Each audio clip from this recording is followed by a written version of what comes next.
ganggu jiran-jiran, anak-anak orang nak tidur, haram jadi haram. Walaupun baca Quran baik, benda baik, tak? Tapi buat ada punya cara tak ada baik juga. Supaya kita nega lah, nega. Kita nega.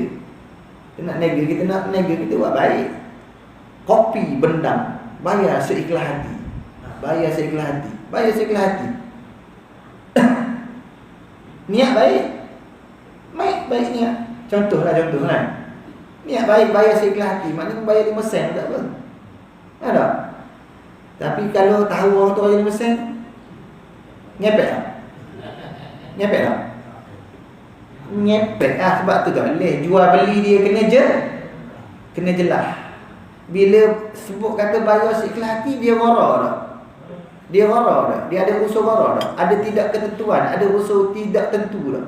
Yelah, tidak tentu, ada unsur tidak tentu. Tahu tak? Kena orang bayar 10 riyal, segelas kopi Senin lebar. Kawan tu bayar 5 sen, 1 sen. Gimana? Sebab tu dia kena tentu. Harga saman dengan musaman kena tentu. Tahu tak? Kopi. Orang nak kopi, kena beli kopi. Tahu tak? Lepas tu kopi harga berapa? Saman berapa? Tahu tak? Harga berapa? 5 sen. Kena tentu 5 sen. Tak boleh orang main sekilas hati tak ada. Tak sah.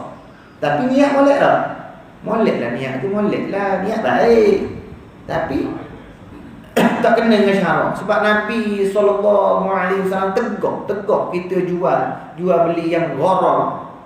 Jual beli gharar. Naha Rasulullah SAW anil bay', daripada jual beli yang gharar. Termasuk jual beli gharar ni bayar seikhlas hati. Mana boleh bayar seikhlas hati. Dia bayar yang kena tentu. 10 riyal, 10 riyal.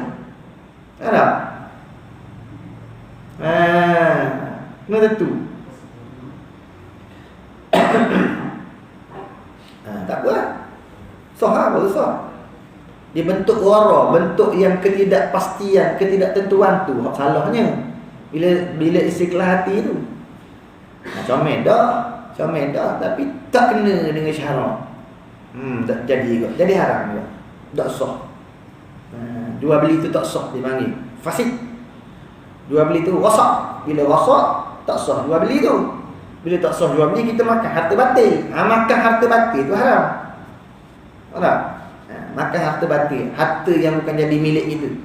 Lagi, harta yang tidak sah jadi milik kita. Kita makan harta yang menjadi milik kita secara tidak sah. Dengan sebab apa? Sebab akad tu tak sah. Itu haramnya. Ada. Gitu. Cara tak betul cara. Lagu tu juga. Baca Quran boleh tapi cara tak betul. Mengganggu orang, tashwih orang. Baca Quran dengar kita sangat dah. Ganggu orang. Dia tak sekapung. Orang nak tidur, orang sakit ke apa orang. Ganggu. Jadi tashwih mengganggu orang tu haram. Bukan baca Quran tu haram. Jadi patut bukan jual beli tu haram. Cara tu. Cara tu. Hak haramnya gharar tu. Ada unsur tipu daya, ada unsur tidak jelas. Hak tu haram. Tidak jelas. Dia kena jelas jual beli ni.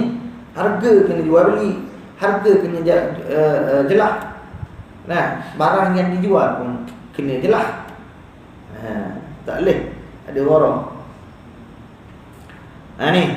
Ni. Masalah tadi dia kata begitu dah.